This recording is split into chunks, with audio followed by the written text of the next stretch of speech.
Growth therapy. So her levels are always a little different. Excuse me. Jeez, I'm just a lot of things right now. Like I recorded an episode Rose and I farted and it actually smelled like boiling crab because I had boiling crab last night. So anyways, mad?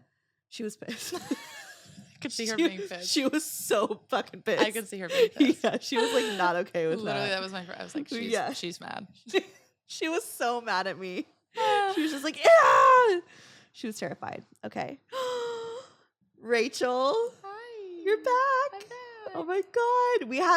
We have so much to talk about. So let me do the intro and then we'll like fucking get into everything because the people want to know. Like the people have been, people meaning me and Rose, have been dissecting and taking notes and creating narratives in our head of what happened. I love all of the theories. All of our theories. I think, I'm sure everyone has like a million theories. It's kind of what social media is. You Exactly. And like, lives. I mean, okay, let's get into it. Okay.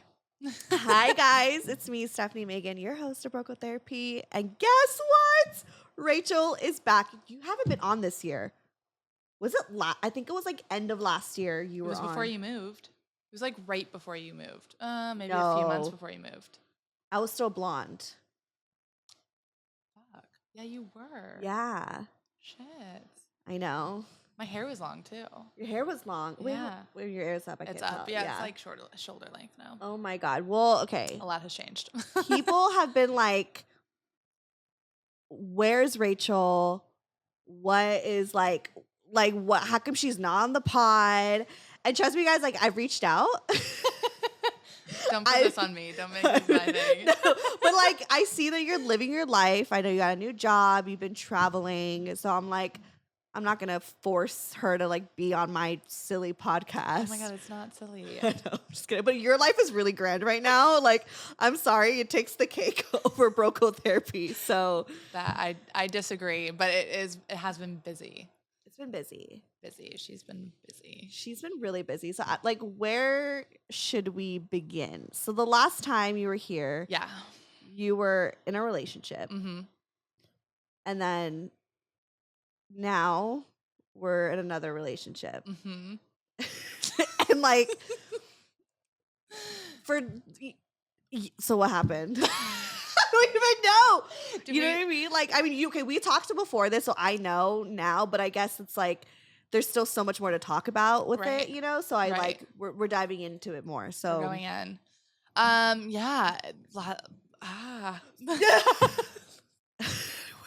Okay, this is where I think we'll start. Okay. I was like, where we'll start with like personal things as well, because there was a huge shift in like multiple avenues of my life within my career and obviously my like intimate relationships.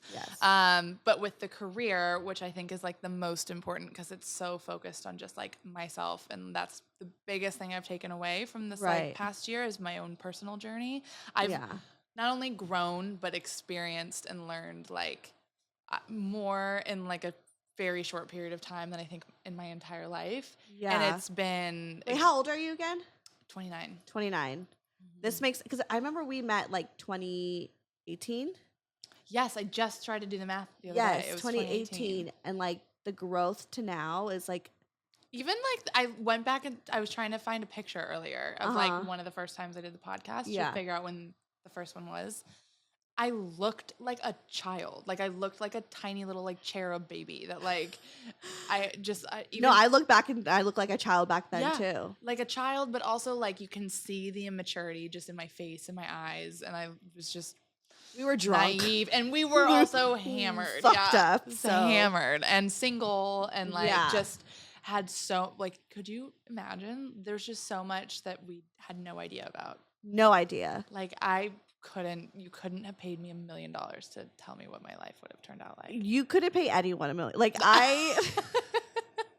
I love this for you. Like, I'm so happy. And I know that like with, you know, we'll get into it, but I think just like with choosing yourself and finally understanding your worth and understanding, you know, like just who you are as like a woman, as a person is like, it like reflects into your life, and sometimes you hurt people, you disappoint people, but it's like that's how life works. And sometimes shit just fucking hits the fan and you don't even like it. Anyways, let's get into it. Okay. You were back then. Okay. There's so much to it. Where do we needed to make an org chart. Right. Like write it all out. Yeah.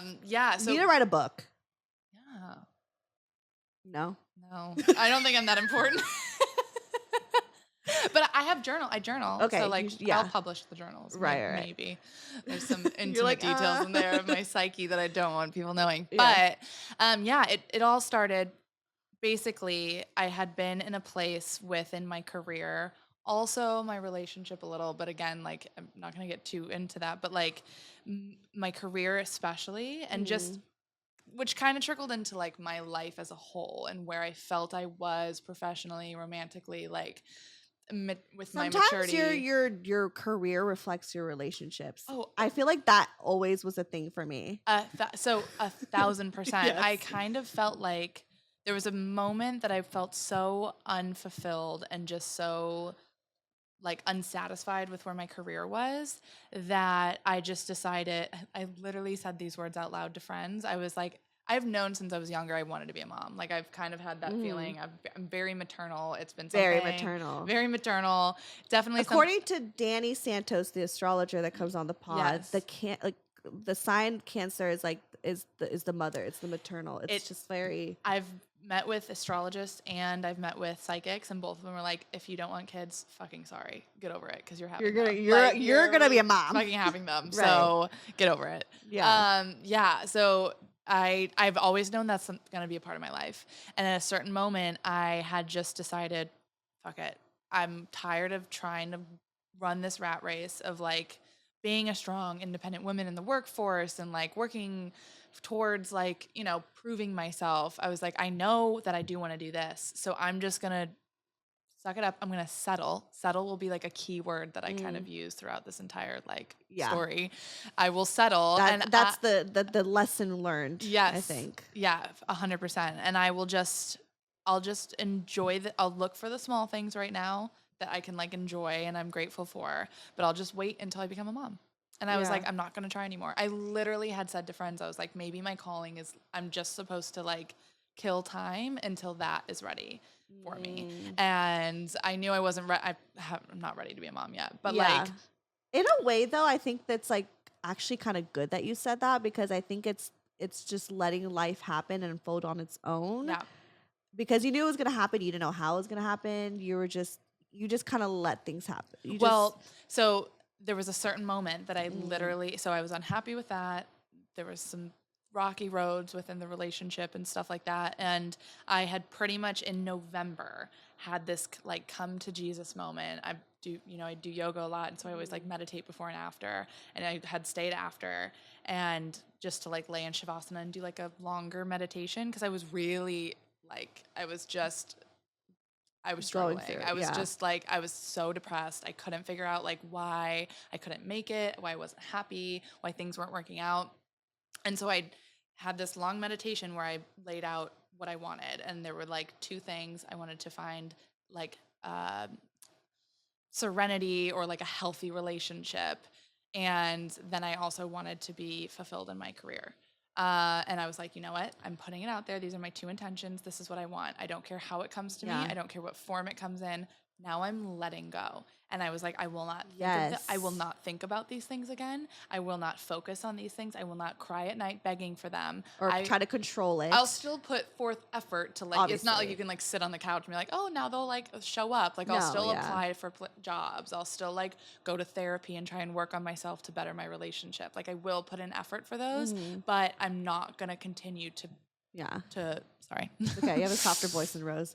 I know, sorry. I'm not going to continue to like beg for them. And as literally as soon as I did that, what I started doing instead, I started journaling. Well, I've been journaling, but in my journal, I just started doing gratitude stuff. So I would think of like, I love my car. I think my car is cute. It's just like, she's just a Hyundai, but I was like, she's cute. And she gets me from point A to point B. I used to like, my car used to be a mess when I was in high school. And now I've done a really good job of like getting it serviced and taking care of it. And I'm like, this makes me, this is like a silly example, but it would be as small as like this bagel is really good right now. And I'm blessed enough to have $3 to buy a bagel. It's exactly how we should all be.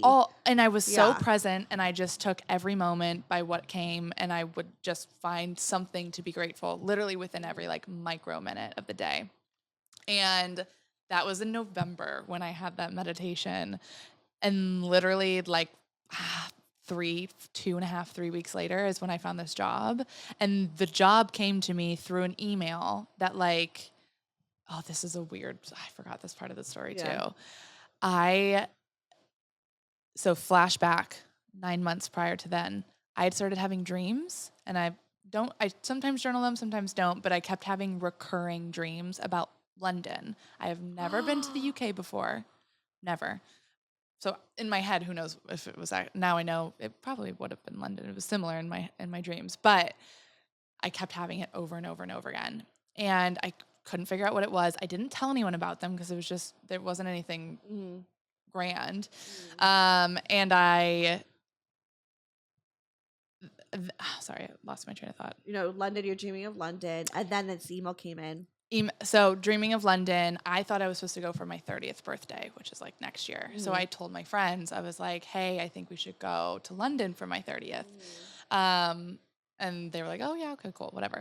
That's just threw it off. Then come December, which is like 9 months later, after this meditation, I get an email from a company that I had been like targeted on Instagram by. Downloaded their app, which is like it's called Aura. You can like apply for jobs on it. Had never used it though. Downloaded it, filled out my stuff, never used it. They sent me an email. I usually would just open and close, and I opened it, closed it, and was like, something caught my eye. I was like, what was that? And I went back and opened the email, and the first thing that was there was this job. And I was like, oh, that looks interesting. And so yeah, I applied, and I think within 2 weeks I had the job. Like, it went so quick. It was right before Christmas. I had an interview on Christmas Eve. And I remember when you got this job. Yeah.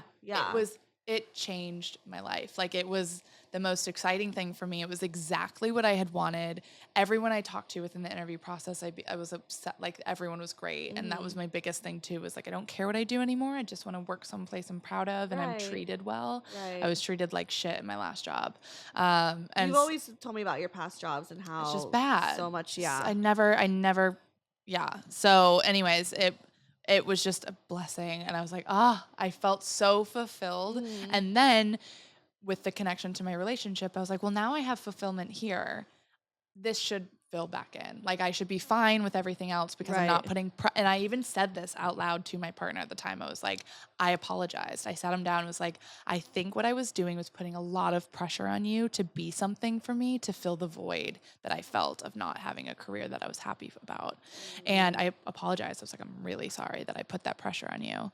Come to find out, it wasn't that at all. I just had like seen I was going through the motions of like finding myself. And then I really found my footing at this job. I felt valued. I felt seen. I loved what I love what I do. It's the best job I've ever had. The company's amazing. They are headquartered in London, which is just incredible. And I didn't even know that until like the first few interviews in. It was so magical and divine, and I took it as this like beautiful gift that I had like fully manifested. And I'd never really tried to manifest before. I kind of always thought it was like, I never understood it. I was like, putting intentions is manifesting. It's absolutely. Really, it's like manifesting is like, it's not like it, like, okay, let me whip a wand and like, okay, here comes a fucking chocolate cake. Cause I just, it's more so like putting your intentions out, being like, I'm worthy of this. This is what I want. This is what, like, this is where I see my life. All these things that you want in your life. And not just, like you said, sitting there, just taking it, and it's just putting in the work and and honestly, what you did, the biggest key is taking away your control. A lot of us try to control situations so much, thinking like, this path is the way that we're supposed to go. If I do this job and then I get here and I get here, like, this is the way to go. Like, this, I need this job. I need this person. I need to be in this city. I need this. This is where I'm going to go. Meanwhile, there's actually another path is the way to go in order to get to where you want. Right. But if you just lose control and if you don't get that job, it's okay. Right. That job wasn't meant for you. Right. But you do get the job, it is meant for you. It is. Well, and it's equal parts like the control. I've had to teach myself that, yeah. Yeah, it's equal parts the control and also presence. Like I learned the more I was in the future and focusing on what I wanted was what I actually was doing was focusing on what I didn't have. And so when I decided in that meditation, I'm going to let it go. I'm going to be present and I'm going to be grateful for everything and every moment that I'm living in right now was when I was able to like not even think like you just said, you could go down any path. You have no idea what's going to happen. Right. And so when we sit there and all we can think about is like, well, I need this. I want $10,000. Okay, great. But like, can we focus on what you have right now? Put towards effort, but be grateful in every moment. It will come to you how it will, but you're going to try and control how you get to it. Cry, Rachel. That's like beautiful. I don't know why I'm going to cry. Not that I feel like I'm going through anything, but I just feel like because that's so powerful. It is. It's so funny. My boyfriend's like, Rachel's my favorite. Oh, I love. And I was like, really? He's like, the thing is about Rachel is like people. Maybe she's not like the loud one. Like Rose is amazing. Sorry, God. Rose is probably like, what? We love Rose. We love Rose. We love everyone. But like he's like Rachel. Like people aren't always ready for what Rachel has to say. But no, like in a good way, where it's like what you say is like actually has so much value and like real. It's like it's a very spiritual thing. Yeah. That like sometimes people don't get, but they like need to hear it. Yeah. If that makes sense. It's like the shaman of the show. Yeah. You are like the shaman. I'll take it. Yeah, but I mean, you're like everyone loves you.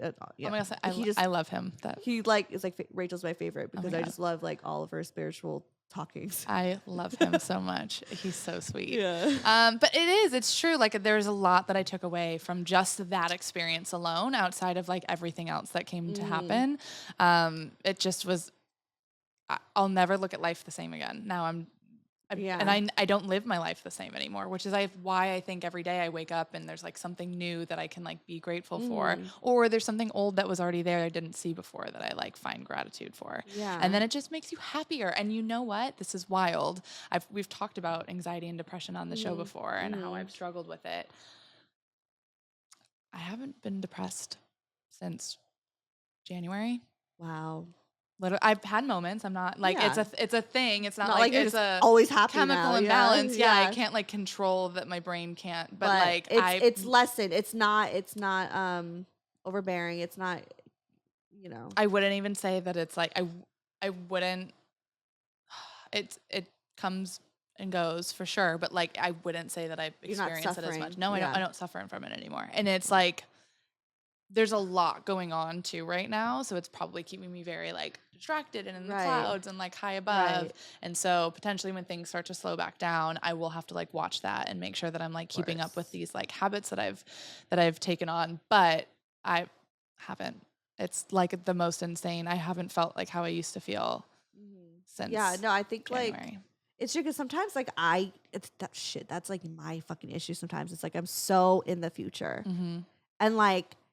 And not thinking so much and giving gratitude to like my present. Like I look back into like even my dungeon days and I actually I'm like, oh my God, that was so fun. It was so simple. Life was like, I thought I had problems, but not like, they were like so simple. Like it was so just carefree. But in that moment, I was so worried about the future. But like, look, Steph in the future, we fine. You did it. We did. I did it. Exactly. Yeah. So it's like, but I look back and I'm like, oh, that was so fun when I did this. Like, I just kind of wish sometimes I was more present. 1,000%. And so even, I guess like I've been kind of having conversations with myself where it's like, okay, like you weren't present then, let's try to be present like now, Yeah. Telling you, it's like the letting go of control and just being fully present and like release of control, presence, and gratitude. I think those are like the keys to like happiness in life. Of just like letting go of anything that you can still have intention. It's good to have goals. I think it's a beautiful thing to like have an idea of what you want in life. Like I'd like to end up on an Italian, cottage and raise chickens like when I'm old. That would be great. And so like that for you. I would love that. And so I'll do what I need to get there, but I'm not going to wake up every morning and be like, I wish I had that now. Right. Like, and only focus on that. I'm going to also enjoy my life. Because otherwise you're not enjoying, like you're not life will just pass you by. Yeah. Yeah. What's the point? Because time is flying by, y'all. Like I blinked and I was 31. And now it's August. Yes. Like where did this year go? It's gone. It's completely like and the next time we see each other, it's in December. Yeah. Hopefully not. But, time flies. That's, so. Okay, shit. So you got this job. Yes. It's located in London, So but they have an office out here. Yeah, they have an office in LA. Okay. And I love it. I manage it, and I'm like employee experience, so I'm pretty much just. So do you ever have days where you're just like, I'm so tired, I don't feel like working? Never. Wow. I wake up at 5 every morning. 5 in the morning, and you're not pissed? No. It's this strange. I was never a morning person, and then I found this. It's like it doesn't feel like I work. I mean, I feel like I work, but it's just something I love so much that it's become that really dumb cliche that I used to hate when I was so upset with my career, where it was like people were like, do something you love so you don't have to work a day in your life or something dumb like that. Yeah. But it is actually so true. And I've learned this. Like I have so much respect for everyone I work for and with. I love everything that I do. And so it doesn't feel like I'm doing, like I don't procrastinate. Like I'm just like, I'll get it done. Cause it doesn't feel like I'm being like whipped at or like. Right. And you've been there now for a good amount of like. Yeah. time. It's been like 7 months, I think. Oh yeah. No, that's good. Cause by the time it's 7 months, I'm already fired. No. So that's good. Stop. It's true. It's fine. I don't even care. I'm at this point now. I got fired from every job. Because I got fired from every job, I've realized even more. I mean, we always knew broker therapy was the end goal, but like I realized even more how much I wanted it because that's my only choice at this point. You know what I mean? Because it's like I can only do what I love. I can't do anything else, especially with ADHD. It's heightened even more. Right. No. So, but do like, how you're like, you like for me, like work with this is work because I do make money from it, but it doesn't feel like work. Yeah. Like I'm just hanging out with passion. you. It's a passion. Also, it's fucking fun. It is really fun. It's honestly. so fun. And you're so good at it too. Oh, thanks, Rachel. You are so good at it. It's like a calling of yours too. It really is. It's like kind of really meant to be. Like you really like just end up doing what you're meant to do. Mm-hmm. Yeah. So going back to you. No, we can talk about you. Let's go into you. They've heard enough. It's fine. They know too much about me. They don't know. Okay, so that was basically career-wise. I dove right in and I've never looked back, and it was like the best thing that had ever happened to me. And then pretty much within the other avenue of my life that I didn't feel as fulfilled in. This is where it gets juicy, y'all. Sorry. This is where you click pause, go take your bathroom break, go get your snacks. Yeah. This is like, save this moment. If you're about to go head into work right now or like save this moment. This is where you pause because this is where it gets good. Not to shine too much light on it, but like this is where you tune in. No pressure. No pressure at all. No, but it's true. A lot like my life is. And my life is unrecognizable to myself a year ago. Like I just celebrated my 29th and I had a moment on my birthday being like, I don't know who that, like I'm a stranger. I'm getting to know who this person is. Cause it was 29 actually was very life-changing to me too. Yeah. I feel like 28 was humongous. The first half of it was like kind of rough and there was patches in there that were dark, but then towards the middle of it was when you're brewing up your 30s right now. Yep. Like the end of the 20s. I can't wait to be 30. It's the best.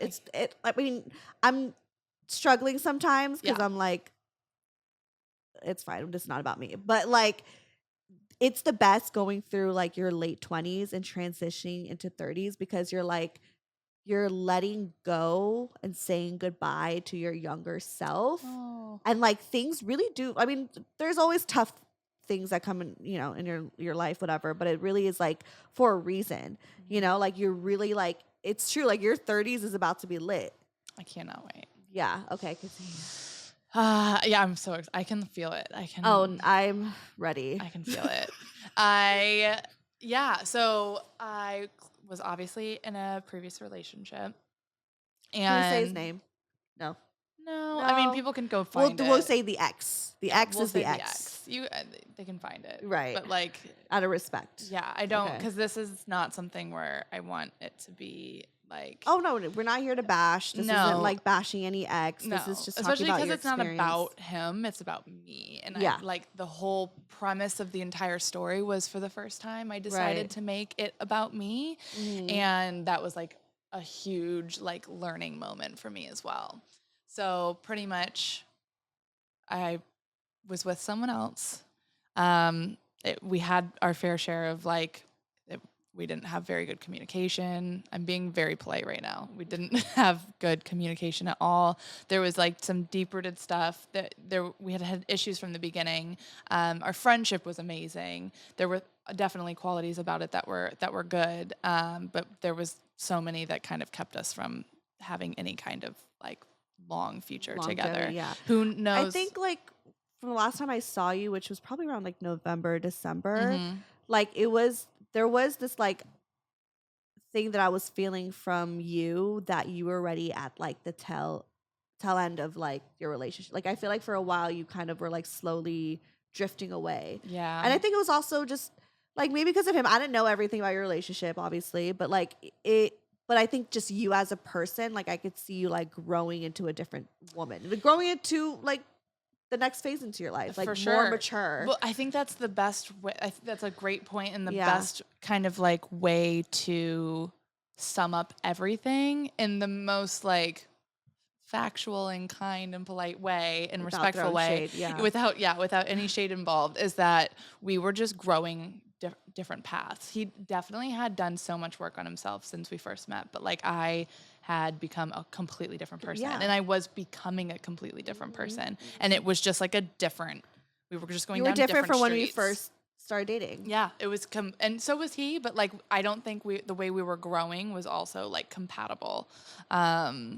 So yeah, it was the end. It was the end, and I had tried, we had tried a few times to end things, and I think it just didn't end up, which we all know how that can go, of getting, stuck in something that felt very comfortable. Too.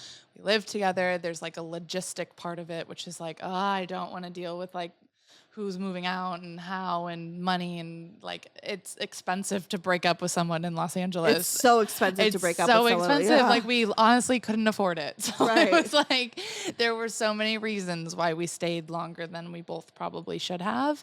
But there was just a moment that I was like, I had hit kind of my end, and then we had continued on a little bit longer, and I got distracted by getting the new job, and then as that slowed down and became more grounded in that, it returned, and I was like, I'm not happy.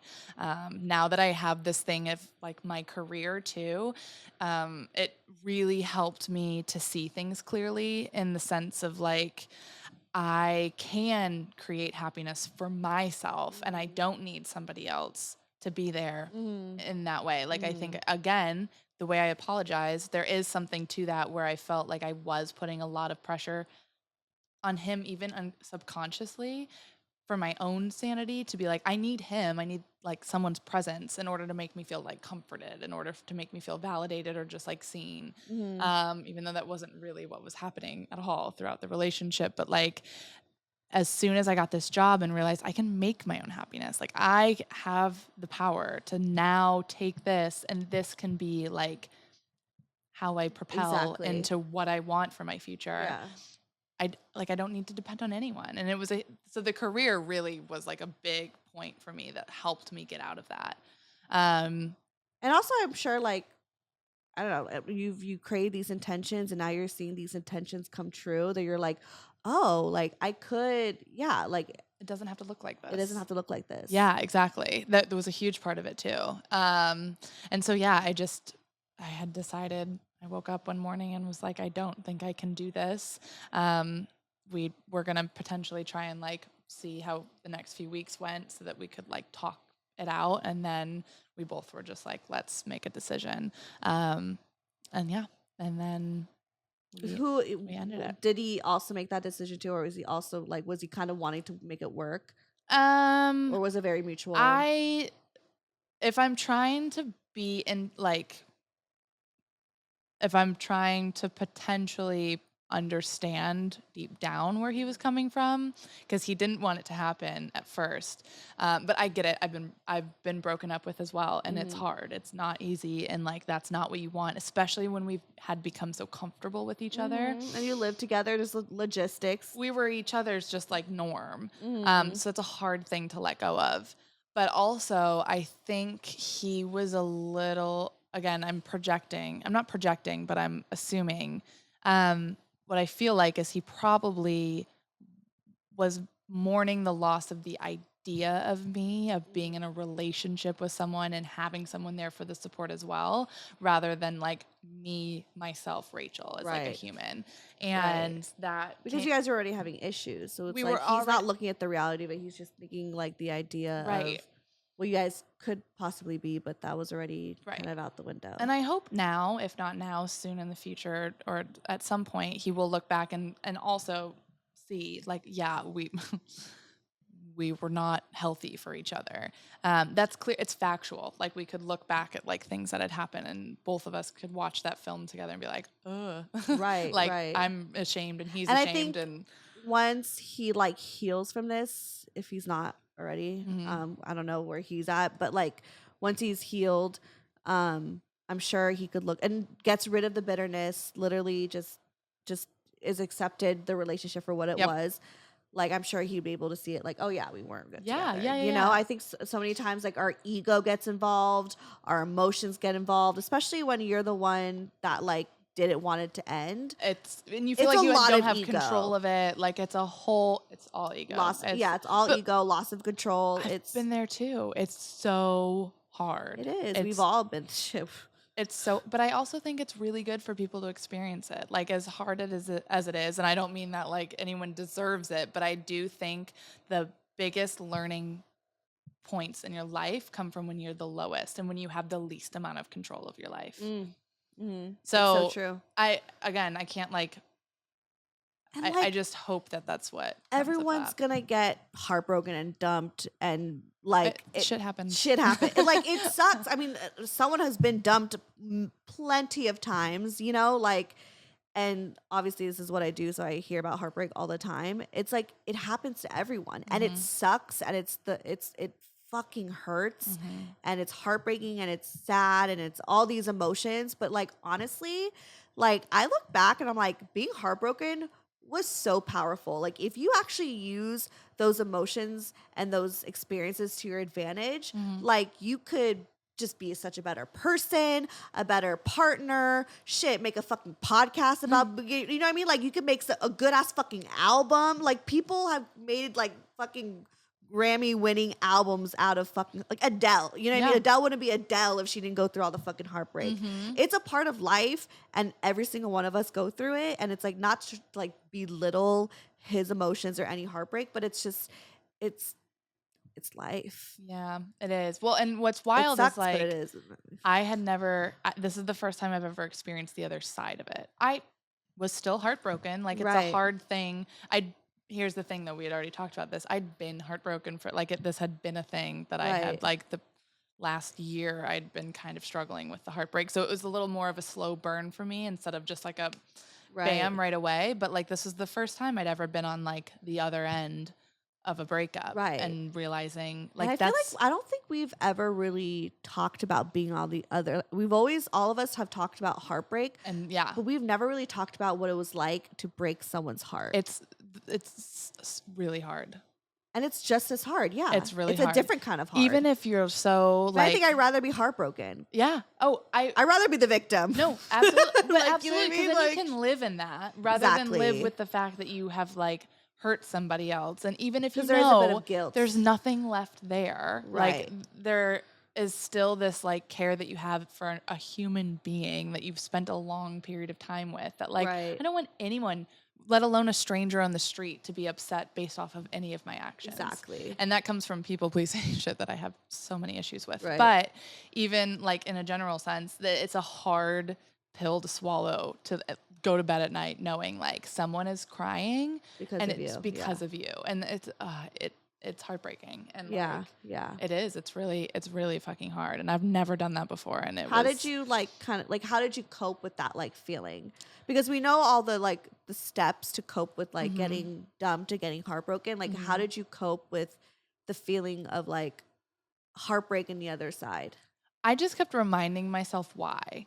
I kept so another thing that I felt immediately upon making this decision was like, you can ask my friends when I had told them about it, I was obviously sad. And then like for a very long time after, or like a short period of time after, I couldn't stop smiling. And it had nothing to do it had nothing about like, you know, being without the person. It was just that I had given my gut and my inner person a voice. And like I feel like for so long I was like, this is wrong. So long I was like, this is wrong, this isn't right, like, you know, you need to do this for yourself. And I couldn't get there. And finally when I stood up for myself, I was like, oh my God, I could breathe. And it was like, I love it was a form of self-love 1,000%. And so just focusing on that and realizing, even as much as like I do have guilt or feel bad that I hurt somebody, I know the reasons why it wouldn't have worked. And what's the alternative is what I would do, like stay with them for then it just prolong and then like maybe get worse, and then there's even a bigger heartbreak. Like that sounds worse. It's better that it happened at the right time. Yeah, exactly. And so I pretty much just focused on the reasons of like why it had happened, and that helped me. But it's still like I never want anyone to be sad at my hands. But I think I knew why it needed to happen, and I still know, and I had known for a minute, and I'm hoping that like the other party will come to realize the same. I mean, I think so. You know, it'd probably be a while just because it's like you guys were together, you lived together. From what I understand, it was his first relationship, his first heartbreak. Yeah. So it's the hardest one, but for sure. But it's the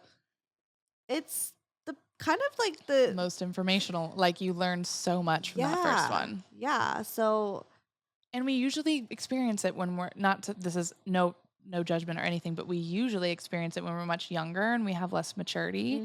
This is like, you know, when experiencing heartache at this age. Now I know to dive deep, like go in, let's figure some shit out. What are we learning? Before I would have been like, let's get fucked up. Let's go be a hoe. Let's go be a hoe. Let's get fucked up. Let's get on dating apps. Oh my God. Yes. That's how we cope. That's how we cope. And it wasn't really like learning anything. It wasn't healing. It literally just prolonged the pain. It just made the pain worse. Yeah. Because you end up getting drunk and then calling him and leaving voicemails and looking crazy. Sorry, Kevin. My first heartbreak was like, I was fucking batshit crazy. Like it was to a point where it was like really stalkerish. Like, or it was it was like overbearing. Like actually like was just somehow wanted to look through like my Facebook. I don't ever go on Facebook, but I was like, let me look at these Facebook. Who did I used to talk to on Facebook? And I stumbled upon like me and my ex-boyfriends, and I used to send him, this is back in like 2011, so this is over 10 years ago. It's crazy. But like I used to send him like really long messages on like that he hurt me and like how could he do this to me, and he would always ignore it, but I would always send him these paragraphs, these essays, these things. And then like his parents would also like, they would ask me to like watch their house and their dog, like while even they went on vacation. Yeah, even after broke up. And I'd do it, and I would leave like notes in his underwear drawer for him to find. Stop. That's amazing. Yes. And I would do the most. And I would like, you know, like tell his, I don't know, I was just, it was a lot. Makes you do crazy I would just show up at his house out of nowhere. I love it. Like, yeah, it makes you do crazy things. It makes you do crazy things. But when you're, but then I learned not to be like that. Yeah. So I think with age, like heartbreak, just I don't know. I think you can also handle it bad when but you're also what 40, I learned too is that like for the longest time, and I wish I went to therapy early on back then. And also I was young. I was like 20 years old, and I don't think a lot of my friends at the time have experienced the level of heartbreak that I was experiencing. So I was kind of the first one. So I felt really alone in that feeling. That's why I created breakup therapy, so y'all don't feel alone. But like back then, I just felt so alone. So I didn't know what healing looked like. And I did the whole like getting drunk and making out and doing all those things.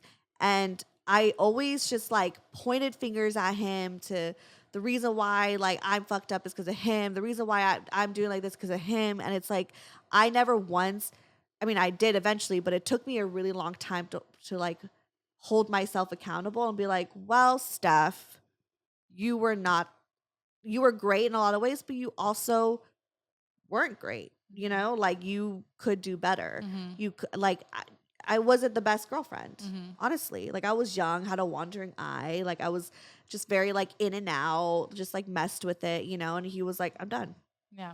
And so, and like eventually moved on, whatever. But it was one of those things where it took me a while to like, to hold myself accountable, but I got there. Yeah. Because it also like, you feel more miserable hanging on to something. And at one point you just have to be like, I don't even want to feel that way. You know what I mean? Like you're more real with yourself, and you're like, you just take yourself account, you know what I mean? No, it's maturity. It's maturity. It is. So your ex hopefully will go through that in his own way. Yeah. And whenever it's supposed to happen and how it will happen. It's not your fault. No. You did what you did, just how my ex, he's not supposed to heal me. He's not supposed to come back and make things better. No person's going to do that. No. So I think you kind of have to learn to be on your own to be able to like really learn that you are responsible for like your own happiness, and like you have the control over all of it. You can only control yourself. Yeah. Nobody else. Yeah, exactly. So okay, next. So next chapter in the book. Next chapter of the book. So that happens. Turn page. Turn page. And yeah, so my company is headquartered in London, and I went for like my first company trip, like a month.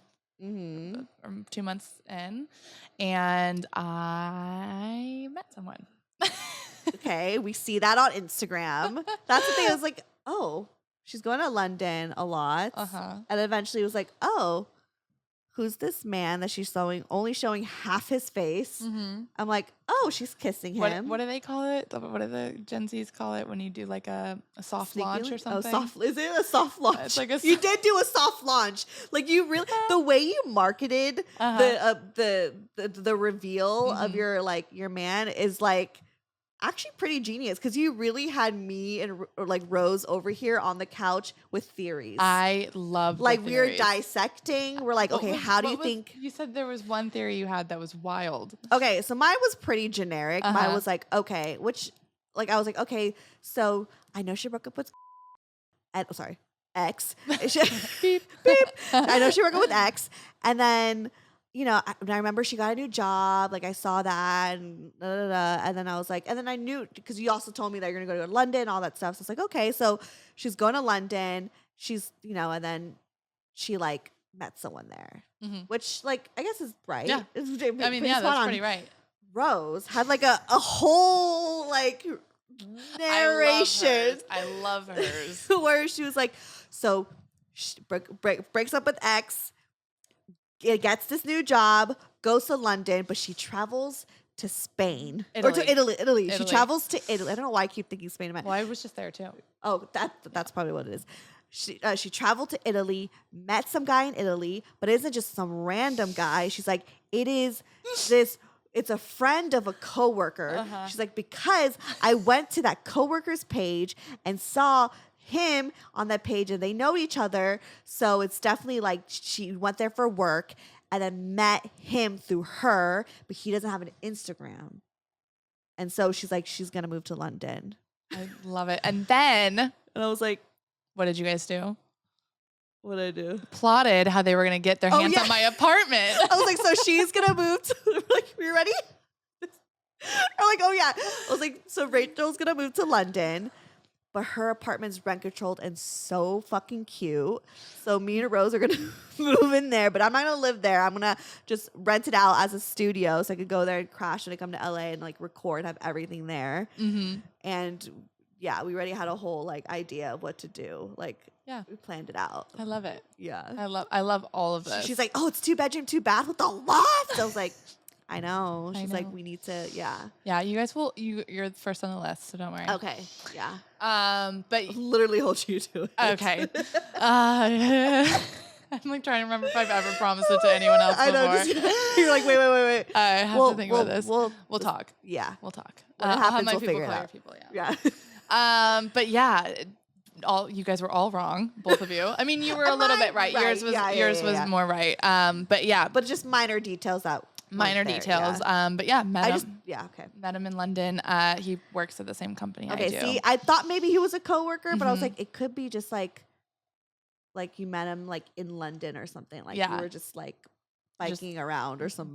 Me just on a bike. I don't know. Like, I just see it like it's like a romantic, like it's like Lizzie McGuire. Oh, you know it has. My life recently has felt like Lizzie McGuire movie. It's like that's literally like you're just like you're on a bike. Yes, with like a dog in a little basket. We don't know how I got the dog in London. Like this is your. Shut the fuck up. You're living a Lizzie McGuire movie, except Paolo. But it's not. But Paolo's. But it's like it's what Lizzie wanted, but didn't have. Mm-hmm. This is what Lizzie like actually thought she. This is what Lizzie wanted. But I'm ending up with Gordo, which is like what we all wanted. Exactly. What she needed. Exactly what she. Gordo is what she needed, and that's what I have now. Exactly. Gordo's what she needed. I have myself a Gordo. We'll call him Gordo. Okay, we'll call him Gordo. That's his name. Yeah, that's his pod name. Okay, Gordo. Cute. So yeah, met him. And your ex is Paolo. Sorry. I'm just kidding. Paolo. It has literally, and that's my dream. Look, I manifested my dream when I was 12. Yeah, I was like, I just want to have. And you look like, no, you don't look like Hilary Duff, but you're blonde. When I was younger, people used to say that I was like, Hilary Duff was like the closest thing to my doppelganger. Okay, I didn't really like have a doppelganger. I mean, you guys are both beautiful. Have you seen her latest like magazine shoot? And like, she's fine as hell. So fucking pretty. She's amazing. Yeah. But yeah, met him in London. He works at the same company, and it was just an immediate. Oh my God. It was like right away, just like at first sight. Have never experienced that before, where we were just like, oh, okay, I want to be around you. Yeah, and it was like every conversation we had, it felt like I had known him for years. And I've been in a few relationships, but it has always been kind of a tug and pull at first of like, oh, I like you, or maybe I like you, or like I'll talk to him a little bit, and then some time goes by. This was like both of us consciously just like opted in, and we were like, I'm here for this. I'm putting in the work. Doesn't it feel good when it's just like it's just easy? There's no games. There's no wondering. Games, no, it's just like there is this connection of just like. It's like mature love. Yeah. It is just like respect of like, we don't have to do this. There's no reason for it. And also just like, they just love everything about you. Like they don't ever make you feel or have to like, you have to pretend to like a certain something just for their attention. No. You know what I mean? Like you just are literally just yourself. But he is too. Like I love every single thing about him. Every quality, good, bad, there is no bad. But like anything that he struggles with, like I just love all of it. Like every single part. And I know he feels the same. Like, what do you love about him? What don't I love? Like, I want this mushy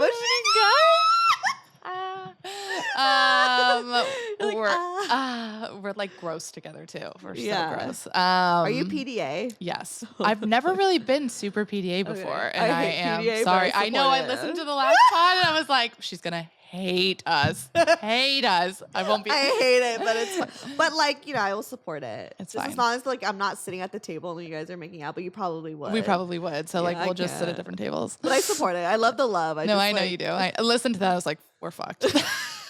You're like, she's never hanging out with us. She's never hanging out with us. us. But I want him on the pod. Well, I'll see. I'll ask him. Okay. So I might have to like have you on the opposite end of the table. Yeah, just no, it's to fine. have you I'll guys sit behind the camera. Yeah. Well, you can sit between us. And Okay, we'll okay, just okay. play footsie under the table. Yeah. Oh my God. Okay, continue. You won't be able to see it. You won't know. That's true. You'll just like one of us will like accidentally hit your foot. Yeah. And be like, ew, stop. Ew, stop. But no, he's amazing. He's the kindest, like most empathetic. He's so sweet. He's so respectful, and he's so like dependable. British. The accent is great. Oh my God, it's great. It's really great. You are Lizzie McGuire. I know, but he's just the biggest thing for me is like for a personal, like what I know I need and what I haven't had yet before is just dependability. Like he's someone from the very beginning that I was like, I trust you with every single ounce of like you're a stranger and I trust you to have my back like till that.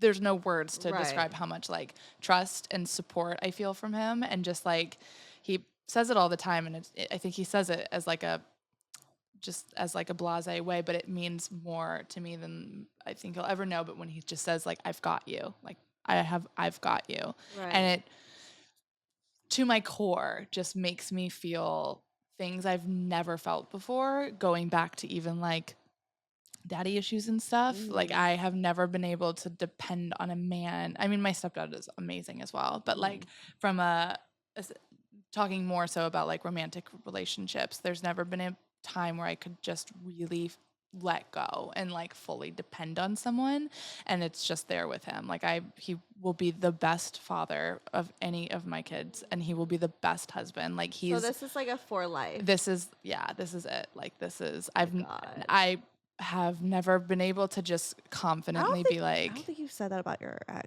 I don't think I've said it about anyone.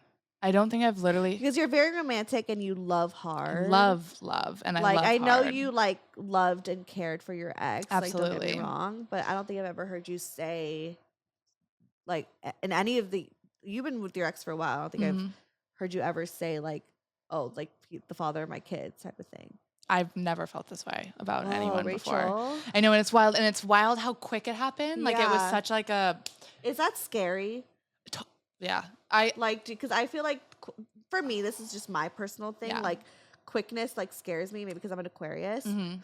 Like if we're really gonna go based off the charts, as a Cancer, it doesn't scare me as much. No, we love it. We love it. My boyfriend's the same way, but like if you listen to the episode with like Danny the astrologer, he's like, oh, you need time and space. So for me, I'm like, oh, that's so scary. But I know for you, like it's and he's a Cancer too, so we're very aligned. Like, right. And I think that helped with like the progression of things. I will say I struggled at the beginning, and not really anymore, but at the beginning it was more so the quickness based off of perceptions. Like I was worried what people would think, and I don't care about what people think usually, but this was something where I felt so protective of it. You wanted to respect your ex in that sense, that as well, and because it had been so quick after, and just like I knew there was already eyes on me, and it was just gonna be this thing of like speculation. It was like a stressful thing to think like people might look down on me now, or they might think less of me, even though I've worked my whole life to be like a good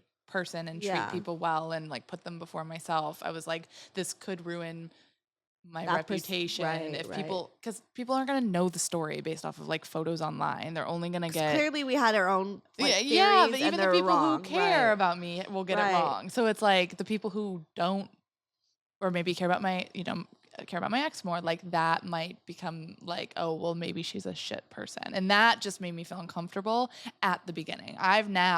I'm very different now, where it's been like a while, and I've come to terms with the fact that like this is meant for me. This is right. This is what I'm so I could cry how happy I am. I'm like, I want to tear up. I've never felt this before ever in my life. And why am I about to cry? This is annoying. Oh okay, continue. Keep going. Happy tears. I know. Well, I've left him in London on Monday, so I have like no tears left anymore. Oh my God. But yeah, that is what gets me through. I'm just like, I'm so happy. I'm so protective of that happiness, and he's so happy. Like we're both just like, it's so healthy. The way we communicate is it's just Have you guys gotten to like arguments yet? Like, have you seen each other? Yeah, And, we have, absolutely. And how do you guys handle?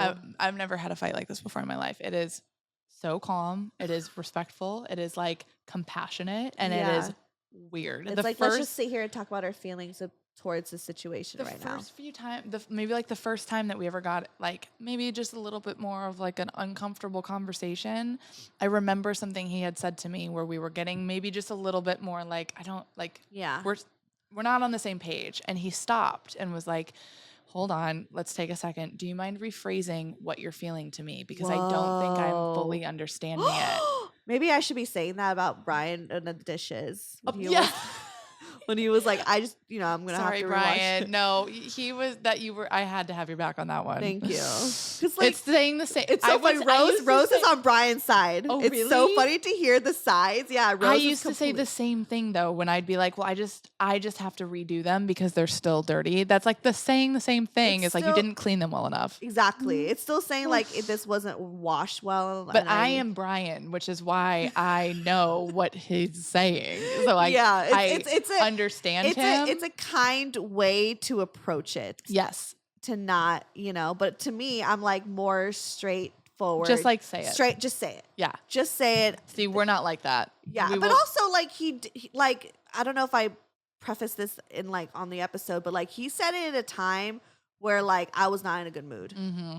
And like he's sometimes his timing is really off. Yeah. Like maybe if he Most said men's are. Yeah. Like if he said it in a way in a time where I wasn't as irritated or moody, or he wasn't telling me a million other things I needed to work on myself, then it like maybe would have been fine. Mm-hmm. But it was just like, and I was in an emotional state. Yep. So he should have he knew I was, but I don't think he, how guys are. They're still like learning how to work with women, especially if it's like they will always be learning. Always, right. And it's like it's the first time we're living with a significant other, so we're learning each other's triggers. It's a transition, Yeah, I mean, basically, if we're gonna summarize it, he said I'm not good at it, and that's fine. I don't want to wash the dishes. Yeah, but then you do it. You do and it. You do such a good job. And on my end, right? And on my end, it was more my ego that was hit, and that's why I got offended. Me being offended was really based off of my ego. Yeah. So I should have taken that out. Yeah. But I mean, he did say I was bad at washing dishes, but it's fine. I'm not gonna wash. Like, he's gonna wash it. So fine. Win-win. You get clean dishes, and I don't have to wash dishes. Exactly. Go ahead. Go ahead. Yeah. That's fine. But anyways, back to you. I don't remember what we were even saying. You're just happy. Yeah, I'm just happy, and I'm so protective of it. Like, it's just like, this is. For the first time in my life ever, I chose myself, and I chose me, and I did something for me, and I'm still choosing something for me by staying and like choosing this relationship. Have you always been like a people pleaser?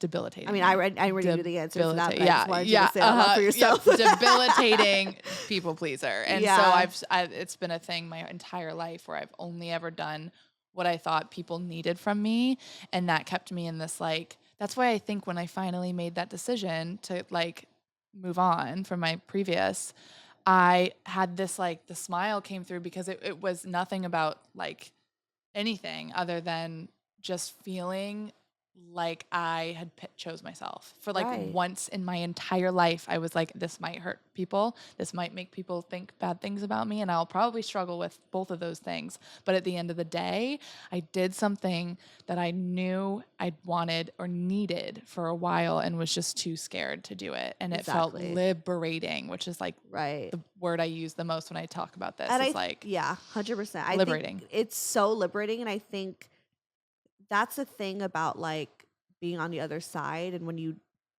like break up with someone, it is choosing you. Mm-hmm. And it's like, as the person who like, we've all been heartbroken, being on that side, it's like going back to ego, it's really like an ego thing to see. Because I remember when Morgan did that, I'd be like, damn, like he chose himself, and that like broke me down because it like ruined my ego. Like, I'm not good enough. Mm-hmm. And I don't know where I'm going with this, but I think I'm just like saying like that's like, but I think in a way I'm trying to like give empathy to those who do break up. Yeah. And like I think a lot of times our go-to is being like, fuck him, fuck her, like what the fuck, like why did they break my heart, what the fuck is wrong? We could all victimize ourselves. Situations can be totally different where they could do it in a bad way for the wrong reasons. Exactly. Obviously, if they were shady and like manipulative, like, and they were not like in it, it's fine. You know, that's obviously okay. And, you know, abusive or whatever. But this situation was like a very like mature decision that you made of just being like, I'm unhappy. I'm going to choose me. And knowing that this is obviously going to cause hurt and damage, but it's not like you like murdered someone. You know what I mean? Like, I know that's like really dark to say. Like, if you broke someone's heart and like, I don't know. I think it's just like, it's a way to kind of, I think, inspiring to be like someone who's been heartbroken to look and be like, you know what? They chose themselves. They knew that it wasn't working. And a lot of times us being the ones that are heartbroken are like, we also know that too, but we like cling on because we don't know how to let go because we probably are still working on our self-worth. That makes sense. No, 100%. Yeah. It's really hard to like, to make that decision to walk away, especially when you know what will come after it. It's like, you know what's on the other end of that door, but you have to like face that to be able to get to the other side. And then you can like really relish in like the work that you just did for yourself. And that's the biggest thing that I did. And it was just like, I'm proud of you. I'm proud of you I'm really proud of myself actually too. Like it's amazing. Yeah.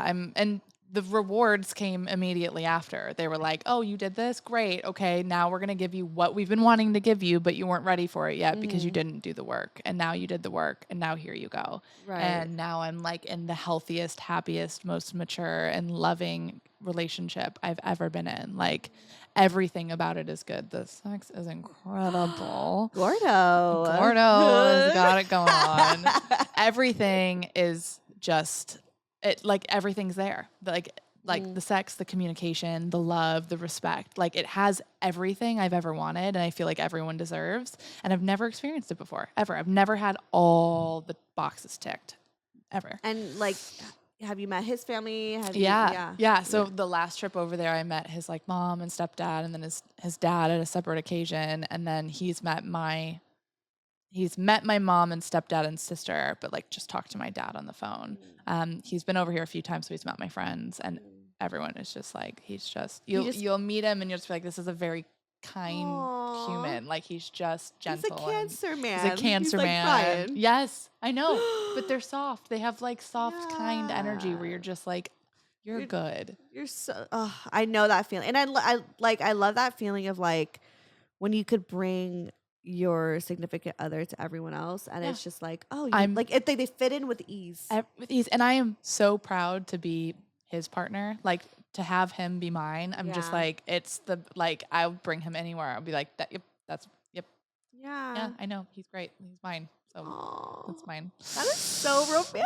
I know, it's great. It's all so romantic. Like I've been following your journey on Instagram, even though I came up with my own like narration of it, but like it's been like, you guys need to follow her because it's been like, it's been really nice to watch and like really juicy too. Not gonna lie. It's been really juicy to watch. It's been, I've been giving the people some tea. Yes. But you know what's wild is like, as soon as I started putting things up about this and like opening up, I had people I hadn't talked to in a while, people that were like friends of the ex, like people coming out, randomly messaging me being like, you look so happy. Like you do, yeah. So happy. People again, you could feel it out of the woodworks. Like people I haven't talked to, people that are probably on his side. Like it is, you can just feel it. And that's something that I'm going to be so protective over and just make sure, like, I don't care what anyone thinks. I don't care what anyone says. I did something that's best for me. I am so happy. And the people who love me will be happy that I'm happy and understand also the hard decisions and choices I had to make to get there. Yeah. And here's the thing is like what I'm learning too, like as I'm doing this show and being in a relationship and like, I mean, not that like you were as open about your relationship as I am, but like, but even just posting, you know, a boyfriend, like your ex and stuff like that, people see it. People like get invested, even if it's just a post. They know that you're with someone. Yeah. So when, you know, obviously things don't work out and everything's not on the internet, but then like see how the situation kind of goes about. People have assumptions. People project their opinions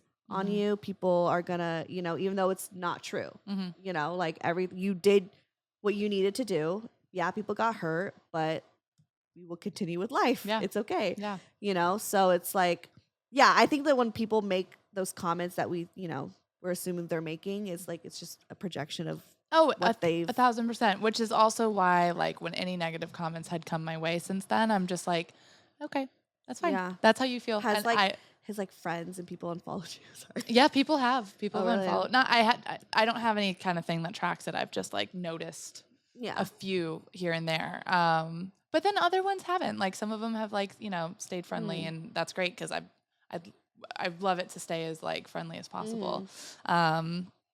But yeah, there's definitely been, and I've had so much respect out of like for him to just be like, you know, I'm not gonna intrude on like any of that. Like whoever wants to can, but like I just hope that everyone realizes like I'm not a bad person for making the decision I did. I just followed my gut for once, and it was something that had needed to happen for a while, and it was hard. It was so hard, but it was so needed. And that was something I had to learn about forgiving my mom with like divorcing my dad. Yeah. Like, cause she was the one that like wanted to divorce my dad. And like for so long, I mean, granted, I already had other issues with, you know, my relationship with her, but that was one thing also that was really like tough. And it honestly wasn't until like probably a couple years ago when I like was in therapy, and my therapist was like, you know what, like it sucks. Your family broke up. It's really heartbreaking. Yeah, things could have been done differently. She's like, but your mom chose herself. She was unhappy.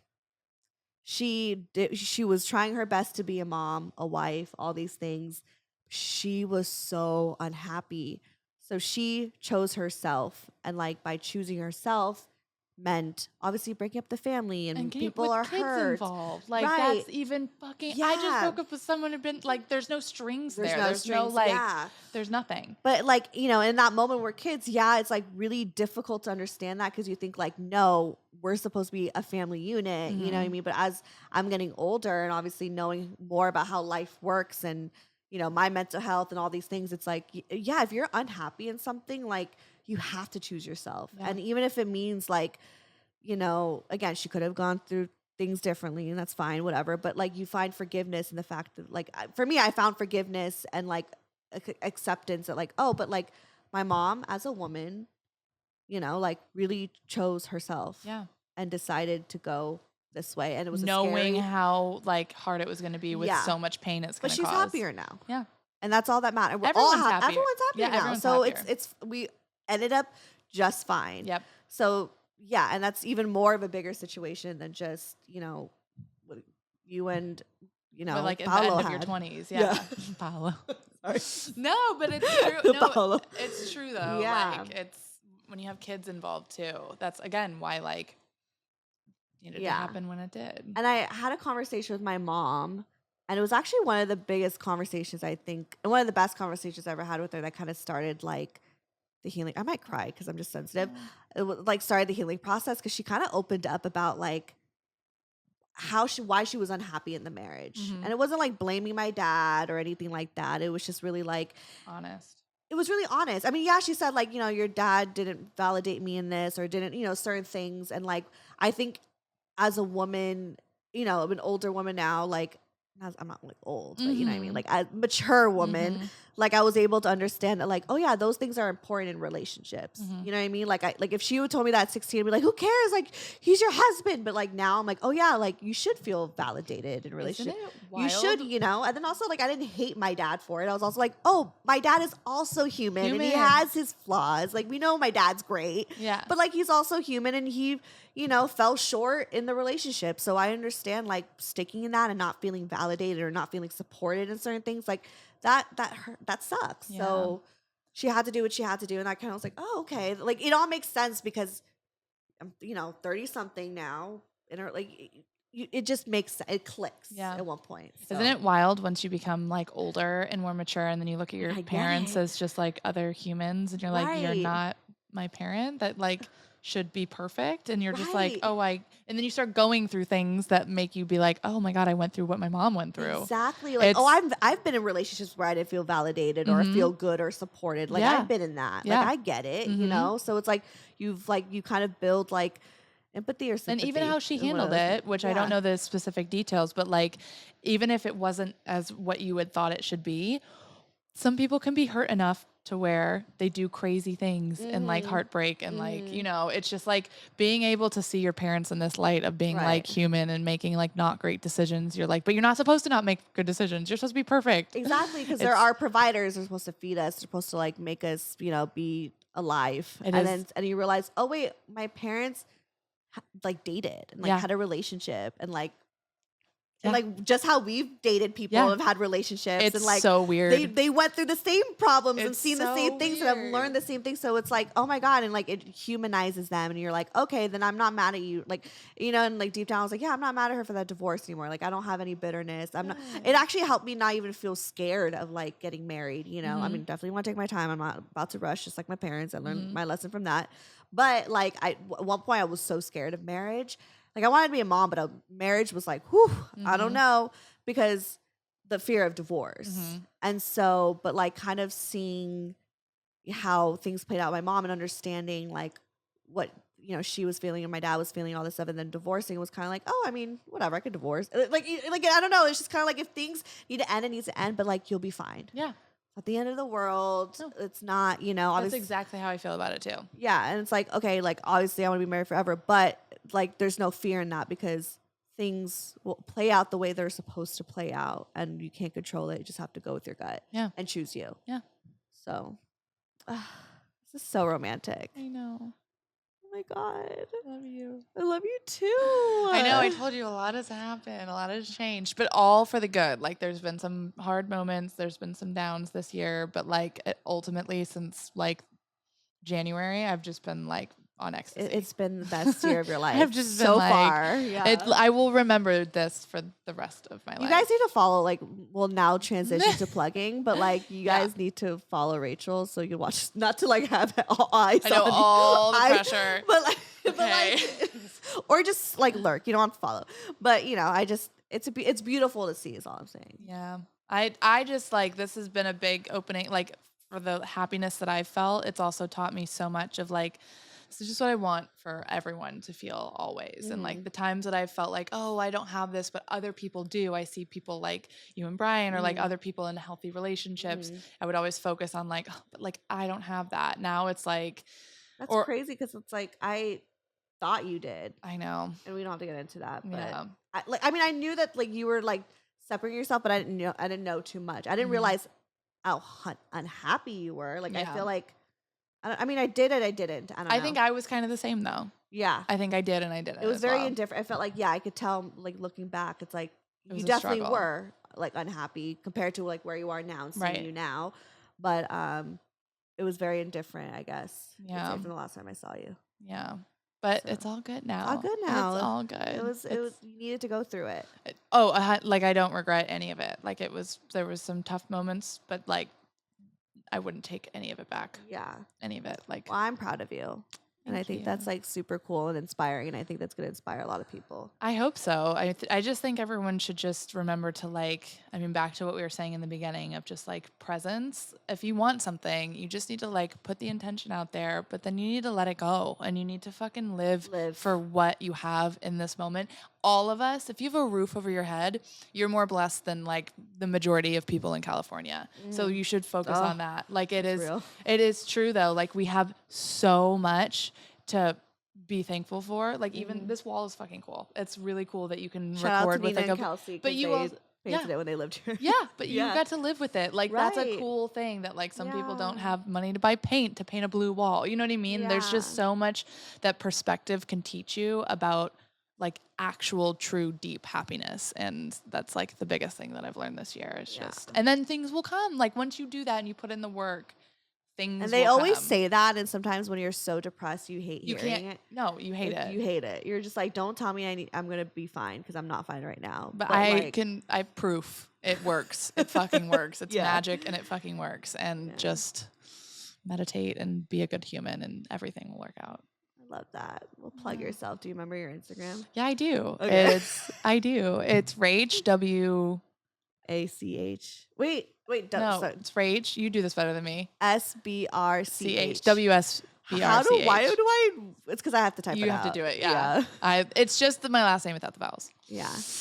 Well, follow me, Stefanie Maegan, or go to brocotherapy.com. All that shit is there. We're going to do a part 2. Coming soon. And like a month later. Yeah. Okay, bye. Bye. Broke girl therapy.